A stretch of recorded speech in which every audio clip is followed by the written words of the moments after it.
The Shadow Secretary of State, Victoria Atkins. Thank you, Madam Deputy Speaker. May I congratulate the honourable gentleman for Orkney and Shetland for securing this important debate and for bringing his expertise as chair of the Select Committee into this discussion. And may I welcome, although I'm not supposed to, those farmers in the public gallery who have been making their views known at various contributions during this debate. Not all of them, I have to say, terribly happy. And, of course, to the tractors outside. We won't be able to hear them in this chamber, but believe you me, they have been tooting as loudly as they possibly can. I'm not sure it's welcoming the SFI scandal that emerged on Tuesday, but no doubt the Farming Minister will be able to help us with that. This debate should have been filled with positivity and confidence about the future of British farming. Instead, this debate has been overshadowed by the farming fiasco of this Labour government. In just a few short months, this city-dwelling government has destroyed families' ambitions for the future, put at risk generations of expertise and custodianship, and less than 48 hours ago, ripped the rug out from business cases immediately. This government has treated farmers and the countryside with unashamed contempt. And this contempt has consequences.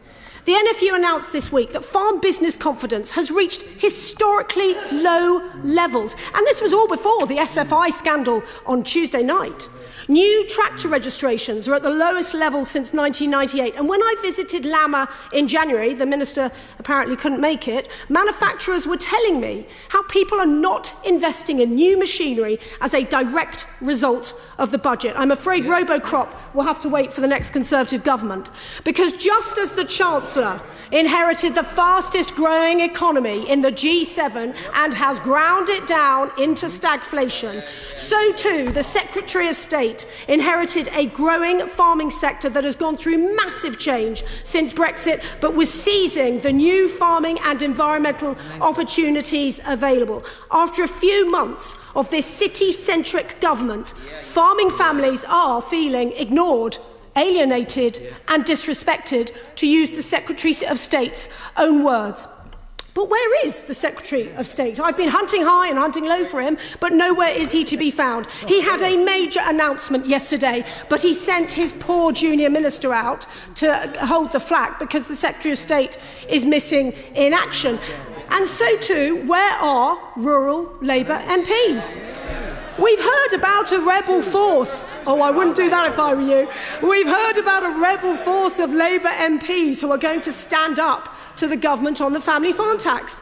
This debate is their chance to show their support for their farmers. Yet where are they? They're not here. A total of 10 Labour MPs have turned up, and 6 have spoken. That's 1.4% of the Parliamentary Party. So Labour's farming fiasco policy can be summarised in 3 points. They will remove, without warning, farming and environmental schemes that help farms thrive and on which they build their business cases. They will permit the state to seize farmland without consent or market value. And if family farms do manage to cling on despite this, Labour will tax farmers for dying.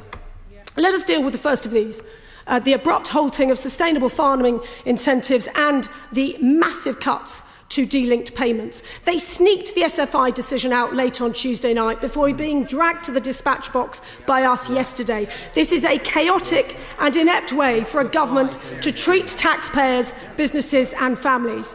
Now, yesterday, the Minister kept using the figure of £5 billion for farming over 2 years, 2024-5 and 2025-6. Of course, the first year, 24-25, was set by the previous government, including the £300 million that were rolled over from the previous year. It is for Labour ministers to set the budget for 25-26 after the spending review. So can the Minister confirm that the DEFRA budget will not face substantial cuts in this spending review, given he's relied on that figure so much? And if he can't confirm that, then these figures are meaningless, as ministers are counting money for 25-26 that could be removed at a stroke by the Chancellor. And this decision on SFI has consequences, as my honourable and right honourable friends for Salisbury, Mid-Norfolk, North Herefordshire, Sleaford and Hykeham and Kings Winford has made clear.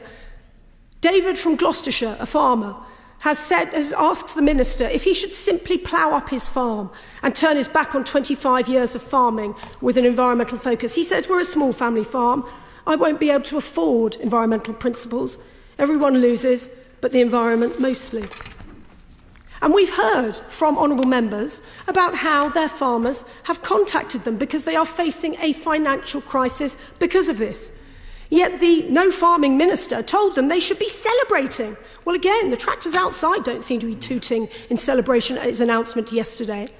And let's move on to de-linked payments. These were cut in the budget.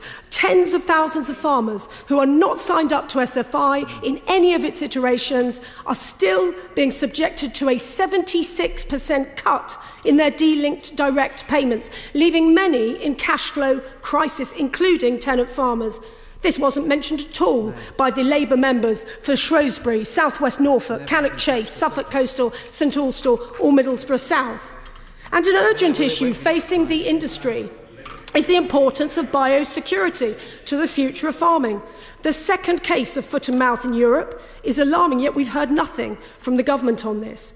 Will the Minister confirm whether funding for Dover Port Health Authority has now been agreed, outline how he is preventing the rising trend of bushmeat being sold over social media platforms, and explain why the government continues to ignore our calls to increase funding for the redevelopment of Weybridge? But I can reveal what the Secretary of State and the Farming Minister have been prioritising this week. They've issued a consultation, not on SFI, not on the family farm tax, not on cuts to de-linked payments, but on how to carry a chicken. I'm sure everybody thinks that really is the national priority for farming at the moment. So let's turn to the government's plans to undercut property rights and force farmers to sell their land at below market value. This is a policy that goes against a fundamental British principle of land ownership and puts food security and prices at risk. And my honourable friends set out the case for that.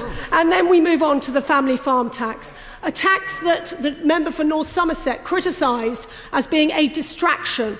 And Suffolk Coastal seemed to be arguing for more taxes on farmers. But at least those Labour members mentioned the family farm tax. The members for Shrewsbury, South West Norfolk, Cannock Chase, St Austell and Middlesbrough didn't see fit to mention it because they are ignoring the facts of life on this. As members on this side of the House know, this is having a genuine emotional and economic toll on farms throughout the United Kingdom. And one farmer told me, I've stopped encouraging my daughter to spend time on the farm so that I don't have to have that conversation of why she can't take over in the future. This government is robbing the next generation of farmers of their futures, and it's having a devastating impact on elderly farmers. It was shared in the Senate this week that a farmer declined cancer treatment months before his death as he wanted to make sure that he died before these changes came into effect. This is desperately harrowing, and yet we are being told this week in, week out by farming organisations, and this is all because the Chancellor, who, by the way, refuses to meet farmers, is destroying British farming with her taxation policy. And it isn't just the family farm tax, it's the family business tax, it's the national insurance hike, it's the fertiliser tax, a double cab pickup tax, all set out by the honourable friends for Upper Barn and Sleaford and North Hykeham. You name it, they'll tax it. And that is why my honourable friend for Sleaford and North Hykeham said that farmers see no future in farming under this government. Because in the words of one mid-Devon farmer, at no time in all of these years have I felt so deflated with the job. To the farmers who are despairing at this city-dwelling government, please know that we Conservatives hear you, we support you, we will work with you to mend the outright assault on the countryside that this Labour government is carrying out, and we, together, will build a bright future for farming. Yeah. Before leaving, we request everyone to like and share the video so that it reaches a wider audience. Also, feel free to comment down your thoughts.